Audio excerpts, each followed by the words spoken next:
ফার্স্টে তোমাদেরকে রাম সীতা, ঠিক আছে, দেখে দিই। তারপর তোমাদের শিবের নিয়ে কিছু বলবো, মন্দির নিয়ে, ঠিক আছে। তোমরা এক্ষুনি দেখতে হবে এটা কত সুন্দর জায়গা, বল।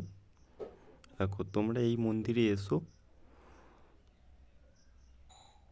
তোমরা যে কোনো একটা ঘরে ঢোকো, ঢুকে নিজে শিবের পুজো করতে পারবে।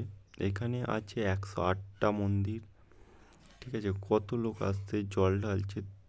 তুমি পারলে 108টা মন্দিরে জল ঢালো বন্ধুরা, মনে আশা পূরণ হবেই। আর পারলে পুজোও করো। প্রত্যেকটা ঘরে একটা করে শিব, প্রত্যেকটা ঘরে দেখতে পাচ্ছ বন্ধুরা, প্রত্যেকটা ঘরে একটা করে শিব আছে, ঠিক আছে। তোমরা জলও ঢালতে পারো, পুজোও করতে পারো নিজে নিজে। যে দেখছো এটা মনে আশা পূরণ করার তারে অবশ্যই শেয়ার, লাইক, কমেন্ট, শেয়ার করবে বন্ধুরা। 108টা মন্দির শেষ নেই।